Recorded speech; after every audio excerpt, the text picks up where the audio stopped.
5 to 11 minutes past 3 o'clock, and I am delighted today to welcome to studio Simon Weston. Good afternoon, Simon. Good afternoon. Nice to see you in our part of the world. Thank you very much indeed. Have you popped over here before? I came over here once when I was serving in the army, and once when I came over for the Poppy Appeal. Of course. Many years ago. I knew that you had been. I just couldn't remember what that occasion was. Well, I'm delighted to see you here today because we've all, an awful lot of people read the first book, which was called Walking Tall, and I'm delighted now to see in print the new book going back, because we have been watching the documentaries and things on television over the last little while. Can I take you back, first of all, to the first one, and indeed serving as a Welsh guardsman, of course, aboard the Sir Galahad. What are your memories of that day when that bomb hit, or when you were hit on the Sir Galahad? Is it like a blinding flash, or what's it like? The memories of the actual incident are still quite vivid. The actual day itself was very much like any other day that had been spent on board a ship and been spent in the armed forces waiting. You know, you hurry up and wait in the army. And leading up to the incident, I was just being my usual bone idle self, and I was doing very little. I was the last one to put my bag and my rucksack onto a pile that was getting winched out because the doors had jammed at the back of the ship. And all of a sudden we just got this thing. We'd never really rehearsed any air raid drills. We'd been issued with no air raid equipment or anything, flash gear or anything. The Navy had, but we hadn't. And we just heard air raid warning green, then it just went to red. And we just had the sounds, get down, get down, get down. And the next thing we know, I was pretty slow getting down anyway. When I was in the army, Welsh Guard shooting team, they knew me as hydraulics, because I used to get up and down so slowly. So you know, you can imagine I didn't exactly respond with sort of like a coiled spring. And I got caught, but fortunately the fellas in front of me took the blast. Unfortunately for them, fortunately for me. Fortunately for you. Okay, you lived, but heavens above, it must have been a rough number of months. Of years. Years indeed. And how many? 40 odd operations, I believe. It's over 50 now. When did you, were you knocked out? Did you come round? Were you in pain from the burning? No, you don't get in pain with burning like that, because what happens is the nerve endings get burnt away. Because it's instant, it's pretty instant, and it's pretty painless to start with. You know, when people say people burn to death, it's the fear factor that makes, that shows in the panic when they show it on film and that. Because you can't actually feel it, you suffocate more than you feel it. And I suppose at some point you've got to feel it, but when the nerve endings get burnt away initially, you don't really feel it, because it's so instantaneous that it's gone and you haven't had a chance, your body hasn't had a chance to register it. But the biggest thing, the problem for me was I couldn't breathe, and I'm one of these people, if I can't breathe properly, I get panicky. And I just turned and ran, but I've got a great sense of direction as well, so I turned and ran and went in the direction that I just felt was the right one, and fortunately for me it was. From that day until you started to have the operation, when was the first operation carried out? It was very soon afterwards. It was to save my eyesight on board a ship, and they give me split skin grafting on the eyes just to close them up, because I couldn't close my eyes at all. They were just pretty much, the eyelids had shrunk, and you couldn't close them. So to protect my eyes and keep them moist, they just kept putting pads on.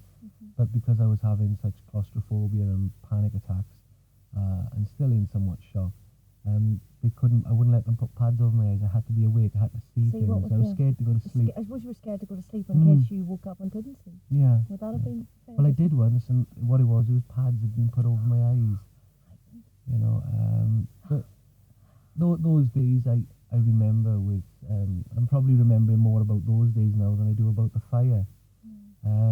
Because it's just a natural progression. But nobody's ever asked me about those specific times, so this is something I've never talked about. I'm fascinated to know. I have two great fears in life. One is of being in a fire, and the other is of drowning. And the thought of being on board a ship on a fire just filled me with absolute dread. Mm. Absolute dread. Thinking about it now, it fills me with dread again. Yeah. Well, let's hope neither of us will ever be in that situation For sure, again. yeah. Yeah. Well, as I know, the story of the return to some form of normality for you, physically, has been told, of course, in Walking Tall and getting to the point that you're at today. Are you still having operations or skin grafts, or what's the score physically today with that? I was supposed to go back 2 years ago or something, and I just didn't find the time purposely. I suppose I will go back, and I will have more surgery. It's just picking up the courage to go back.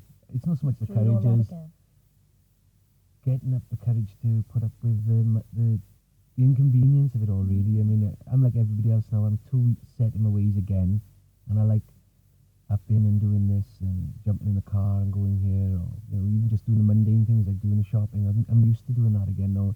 I'm being incarcerated in a hospital again. It's just a pain, just a real pain. It's an irritation and an encumbrance on my life, really. Well, I mean, medically, do you have to have any more skin grafting or any more operations? Yes, because there are certain areas that will break down all the time Over and cause time? me a pain and irritation and inconvenience in my life. But the rest, then, if I had any more done, would be purely cosmetic. Right. And as I'm already married, so I don't have to impress the fairer sex anymore. Hope your wife's not listening. Yes, But, you've nobody to impress. well, You don't care. It doesn't matter. Yeah, it doesn't. I mean, but it never really mattered that much to me after a certain amount of time anyway. You either like me for what I am and who I am, or you didn't. I mean, and then that was their problem and not mine. There's a lovely line in a song that we sing here. If you don't like me, just leave me alone. Yeah, that's fair comment. Fair comment. I like that. But no, I mean, I'm not really worried about who I impress with what I look like, as long as I'm clean, tidy, and don't smell. We were talking about smelly people last week, funny enough. Exactly. What is the point? You need to do it. Who am I trying to impress? Yeah, exactly. Well, you've impressed me with this story going back. Thank you. Because I have to ask you to explain to my listeners, why did you feel the need to go back? It was hard for me to identify the reason that I did anything to do with the film or the book initially. But after a while, it was really apparent to me that there was something haunting me, because right from the day I first got injured, I'd wanted to meet the pilot who'd blown me up.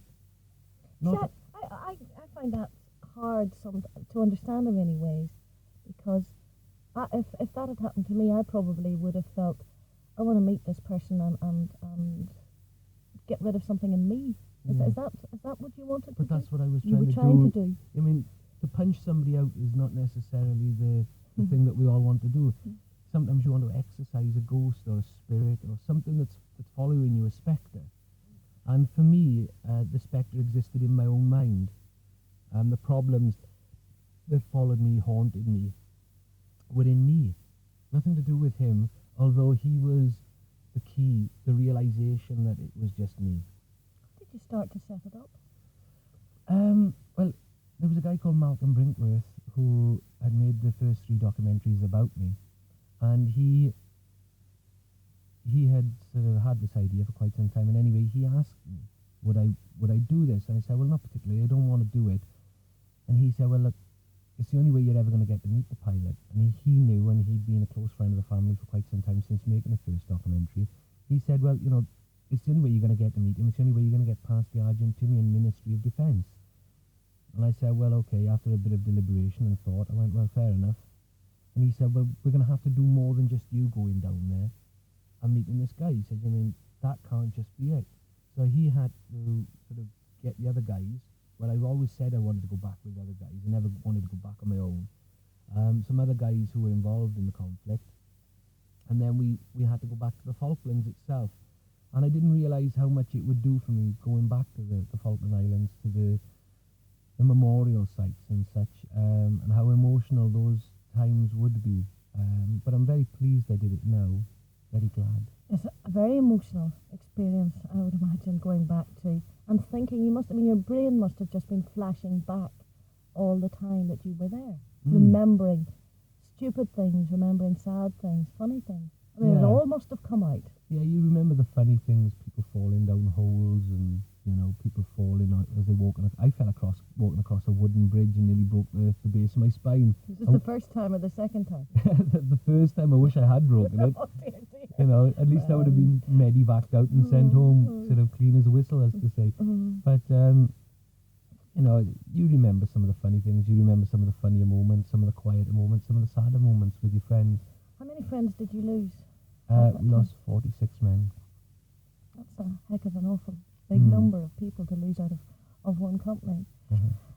When you went back and did you exercise the spirit that was following you, or the ghost that very was much hunting so, you? very much so. Because it wasn't him, it was me, and whatever was wrong with me, I had to put right myself, and he couldn't put it right, so it was Weston dealing with Weston. Did he speak English? No, none of Did you have an little. interpreter then? Yeah, I felt sorry for the interpreter actually, because we were both prone to making these big, long, sort of emotional speeches, and she was trying to make shorthand little dictations down so she could try and sort of say it all back to us in whichever tongue.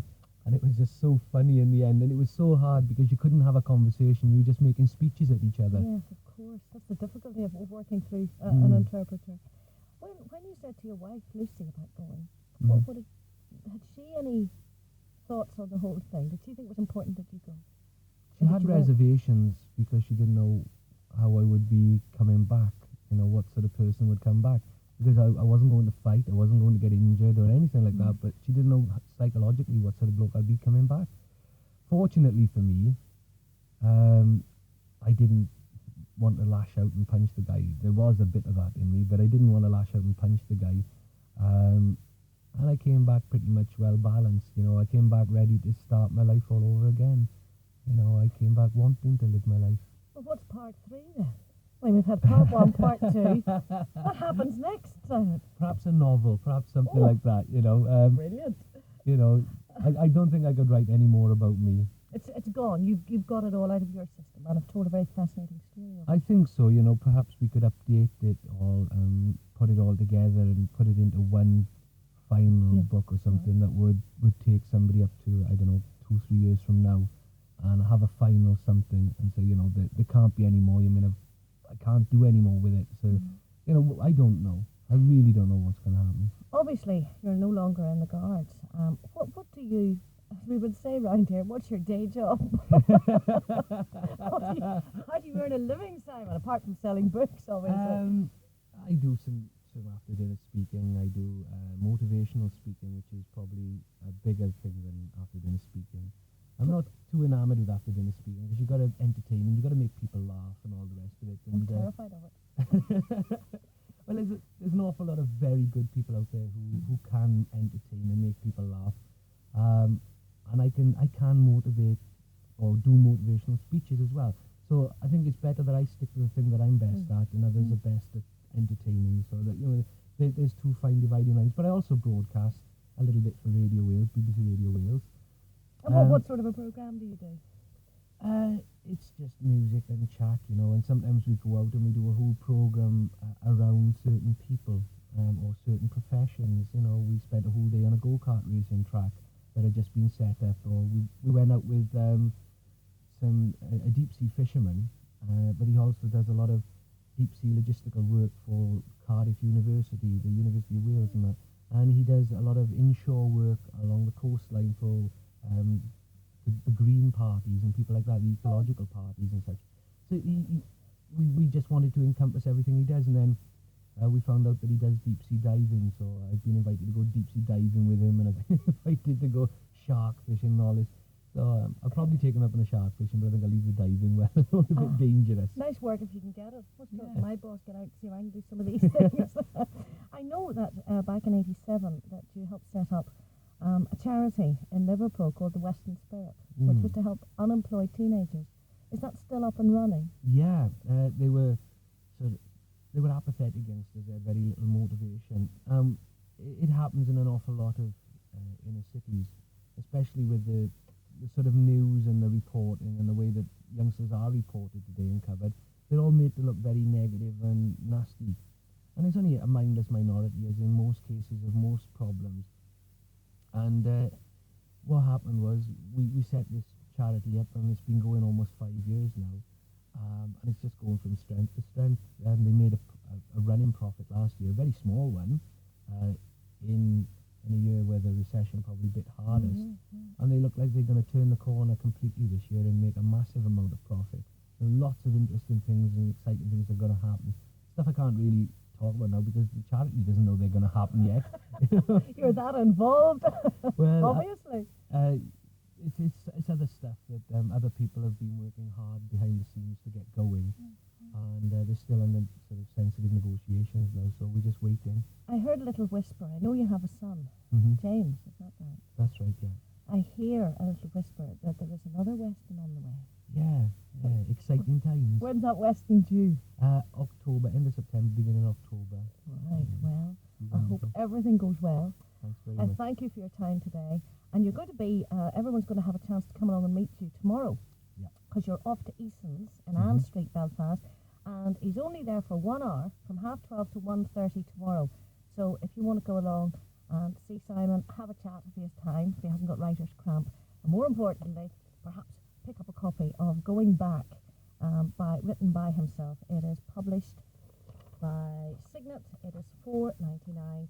And if you buy a copy, I hope you'll sign it for them, will you? Not a problem. Okay. Anybody who comes along. Come and see us again sometime soon, will you? I will do. Thanks for your time today. It's been a great pleasure. Thank you. Thanks, Simon. Good luck to you. It's 20